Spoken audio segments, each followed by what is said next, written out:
Well, many thanks for joining us. This is Qtv Midday News coming to you live from our studios on Caraba Avenue, and I am Ansmana Iswanyasi. Here are the main news headlines. Over $100 million worth of drugs were destroyed on Wednesday by the Drug Law Enforcement Agency as part of events commemorating International Day Against Drug Abuse. The Institute of Human Rights and Development in Africa on Tuesday organized a forum to initiate dialogue on the decriminalization of petty offenses perceived as discriminatory against the poor, women and young people. The Commissioner General of the Gambia Revenue Authority, Yankuba Dabo, has expressed confidence that the authority will achieve government's $12.8 billion revenue target in 2021. And a three-day consultative and mentoring workshop on security sector programming and coordination was on Wednesday organized by the Gambia government with support from the African Union. Well, those were our main headlines, and now we take a look at the news in detail.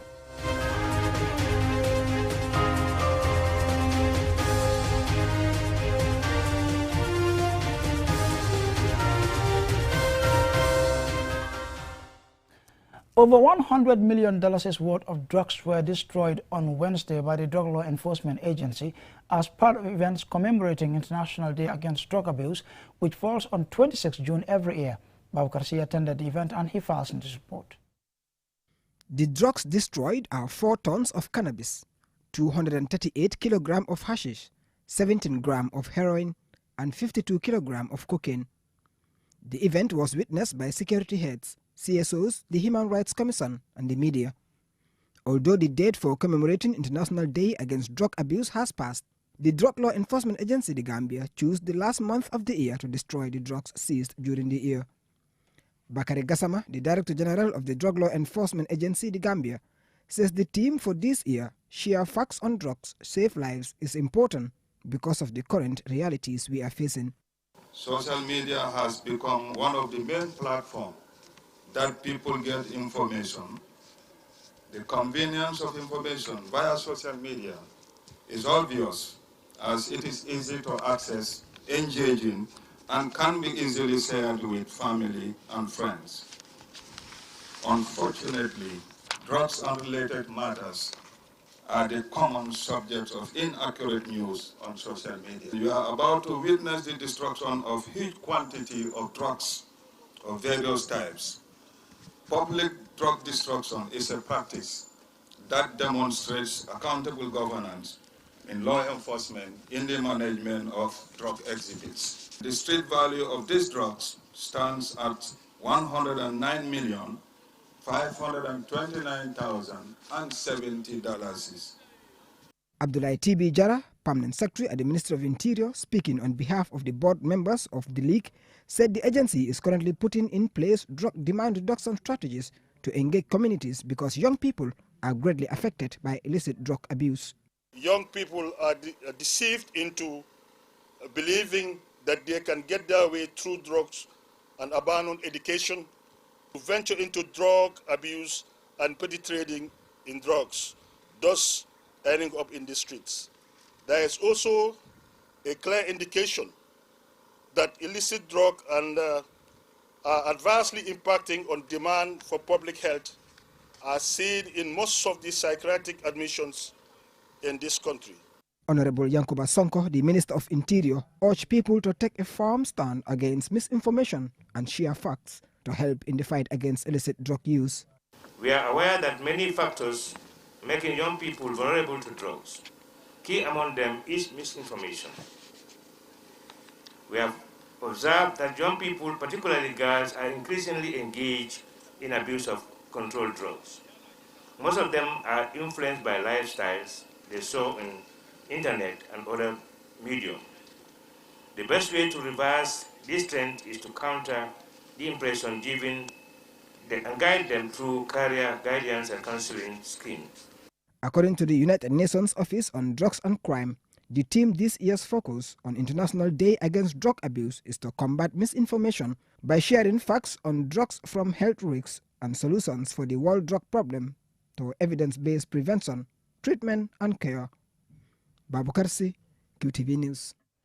Now, the Institute of Human Rights and Development in Africa on Tuesday organized a Centralization Forum to initiate a dialogue on decriminalization of petty offenses in our law books. that are perceived as discriminatory against the poor, women and young people. Mahmoud Lamin Choi has more.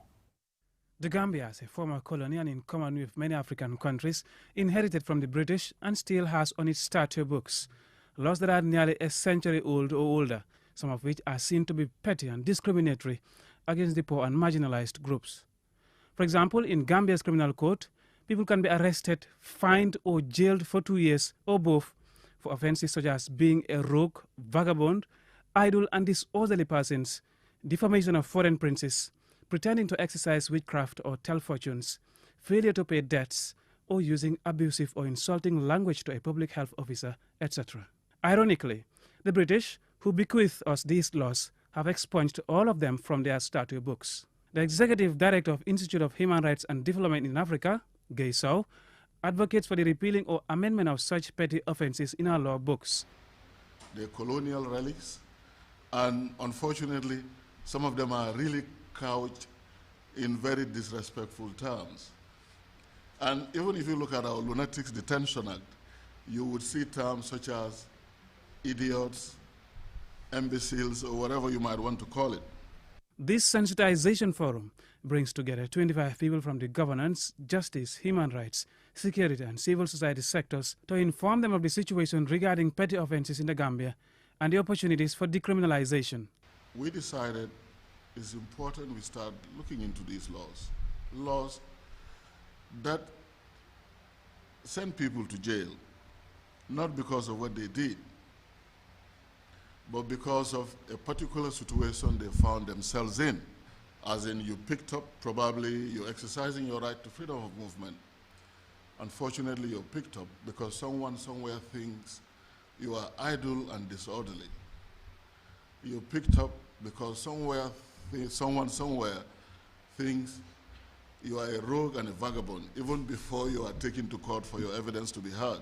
Although the Ministry of Justice has repealed some of the offences classified as petty in its criminal offences bill, it has maintained some.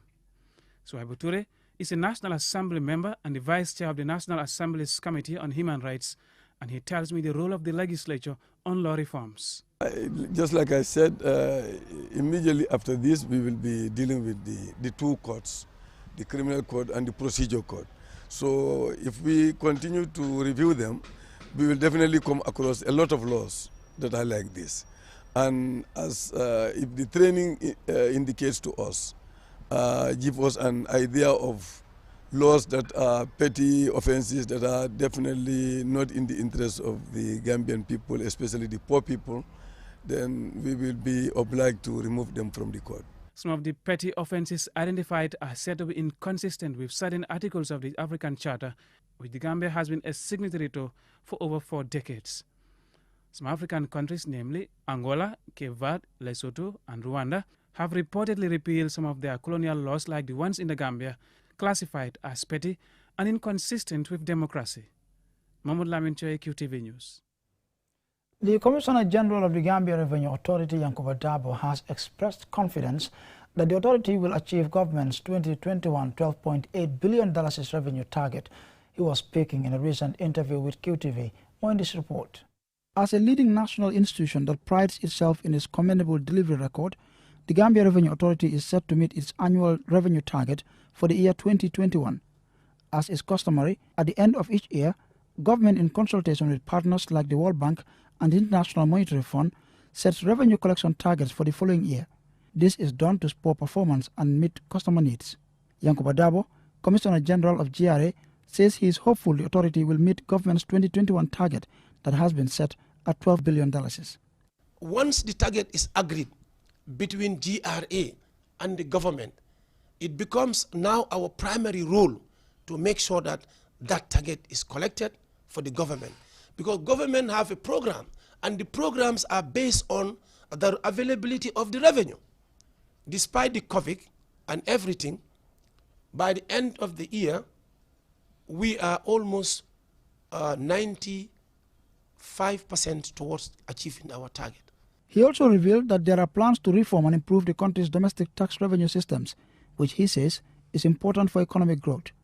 He cites countries such as Kenya, where 70% of the country's annual revenue is from domestic tax, as a perfect example of a thriving economy driven mainly by domestic tax. And these are the things we want to replicate in this country. And that is why we need partners like WATAF to work with them. WATAF and ETAF, equally with WCO. So unless someone do a benchmarking, sometimes you don't know your weaknesses. Meanwhile, he thanks ECOWAS countries for entrusting the West African Tax Administration Forum WATAF leadership to the Gambia following his recent appointment as chairman of the regional forum. And I promise that I will do my best. And as I said earlier on in one of the interviews that I did, we are together, we are able to achieve something for WATAF. Because in the past, ECOWAS, which is a sub-regional organization, was concentrating only on customs matters. When it comes to domestic taxes, they have little to do with domestic taxes. But when WATAF came in 10 years ago, we've been working very hard to make them to understand that revenue collection is not only based on international trade. Established by an act of parliament in 2004, the Gambia Revenue Authority is a merger of the former Customs and Excise and Domestic Taxes departments created to maximize revenue collection and achieve economic sovereignty and self-reliance. Antoine Onyasi for Qtv News. And our report there will lead us to a short commercial break, but we will be right back. Don't go away. Looking for the fastest and easiest way to receive money transfers from abroad? Well, QMoney and RIA just made it happen. Now you can receive international money transfer from RIA directly into your QMoney account with no additional cost.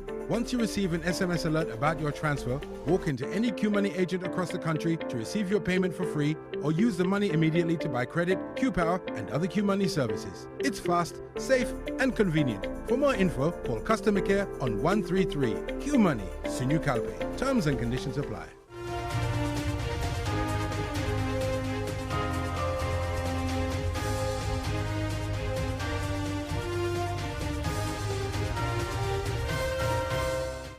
Welcome back from the short commercial break. We reminded you're watching QTV Midday News, coming to you live from our studios on Caraba Avenue, and I am Ansumane Onyasi. Now, a 3-day consultative and mentoring workshop on security sector programming and coordination was on Wednesday organized by the Gambia government with support from the African Union. Ajibin Tudrame tells us more. The objective of the forum and the consultancy mission is to provide effective technical assistance to the Gambia government in its efforts to developing a proper national security reform coordination mechanism and programs. This relates to the ongoing institutional reform to strengthen political transition for the Gambia's socio-economic development. Momodu Baji, the National Security Advisor, says the forum highlights the progress, challenges and way forward for the national security reform process. Since the commencement of the security sector reform process, the challenges is considered one of the reasons for the slow pace of the entire process and poor public awareness of the numerous gains that have been achieved. Christopher Kayoshi, acting head of the AU's Defense and Security Division, says the Commission is ready to implement the recommendation of the forum, which he hopes will give the Gambia a robust coordination mechanism in stabilizing the security sector. I wish to recall that the African Union has been providing technical support in the SSR processes in the Gambia over the 3 years, like Sarah has just mentioned. During this technical support, there was needs assessment mission held in the Gambia this year, 2021 in September. And a number of stakeholders were recognized and mapped out by the technical support team to the Gambia, which had played a pivotal role, like my colleague here, Sarah. Mustafa Salif Yabo, Permanent Secretary, Office of the President, has this to say. When we do not coordinate our efforts, there is bound to be duplication, leading to suboptimal use of resources, including monies, materials, manpower, and time. There is need to have a clear identification of the roles of the different stakeholders in the SSR program. Daniel Carlos, clerk of the National Assembly, also explains. The anti-crime unit of the police force, how many of us knew that they have won so many awards in crowd control, vehicular traffic control, even in ride control? How were they able to achieve that? We must look at the reasons and strengthen those. That is local content. We need to develop that. We must develop a national vision for security. Because the thinking here is, whilst we are doing the civil service and public service reform, we ignored the security sector for some time. Launched in 2017, security sector reform is a complex task due to the multiplicity of SSR support programs being implemented by a range of actors, from national stakeholders to bilateral partners, international civil society and multilateral organizations. The current government promised that the security sector would be reformed to ensure an effective and accountable security sector with full respect for human rights, the rule of law and the fundamental principles of good governance. Ajipintu Drame, QTV News. Now, salt consumption is important, not only as a major food flavor enhancer, but it is also vital for maintaining a healthy body. Abibatu Sise looks at the importance of iodine salt and its health benefits. According to research, adding iodine to salt was introduced by Swiss and US researchers in 1924 to reduce the increase of goiter, an enlarged thyroid gland, or a swelling in the neck caused by iodine deficiency. In the Gambia, salt is affordable and available in shop shelves and other selling points. Mama Bajinka is a salt vendor at the Denton Bridge and the vice president of Saro Salt Association. She explains the importance of iodized salt, which they get from Senegal, and the benefits she gets from the business.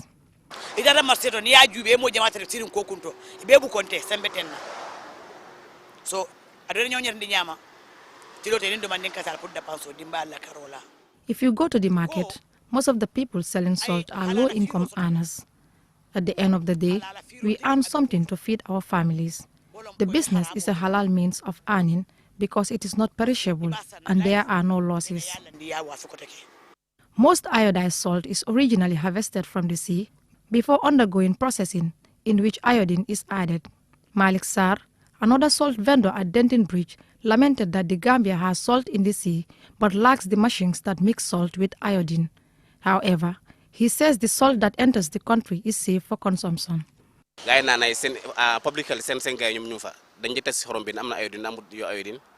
National Nutrition Agency and public health officers have tested whether the salt is iodized before it enters the country. Health is priority as many people consume salt daily, so we thank the authorities.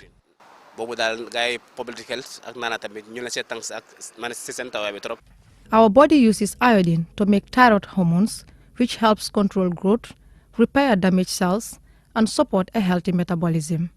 Despite the health benefits, eating too much salt can contribute to high blood pressure, which is linked to conditions like heart failure and heart attack, kidney problems, stroke, amongst other health complications. Mama Bajinka says because iodized salt is not produced in the Gambia, the product is scarce during the rainy season. She pleads for more support.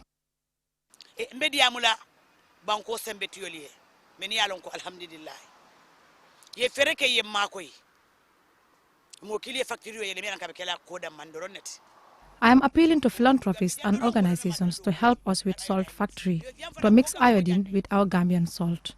That way, we can stop the importation of salt, which is not profitable to our business. Throughout time, salt played an important role in human societies. In ancient times, salt was used as a form of currency and to preserve foods such as meat and fish, even now. In the Gambia, most people don't care whether salt is iodized or not.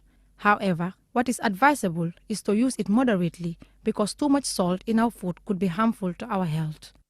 For QTV News, I am Abibatu Sise. Now, with the Gambia now experiencing severe traffic jams on urban roads, it seems many people now prefer tricycles, known as batch cars, to other vehicles as a source of transportation.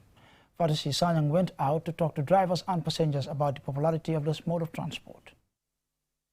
Motor tricycles, also known as keke in Nigeria and batch car in the Gambia, are becoming a widely used local taxi transport service by many Gambian commuters. Particularly during rush hours, the three-wheeled vehicle is based on the same technology as a bicycle and a motorcycle, but it is normally powered by an electric motor or a car engine. Abdullah Jallo, a batch car driver, tells us why he thinks some Gambians prefer batch cars. Because first time, taxi man is, People like Bachkas. Look at them over there. They are around waiting for Bachkas to transport them. Because if you come here, taxi drivers will only go on town trips.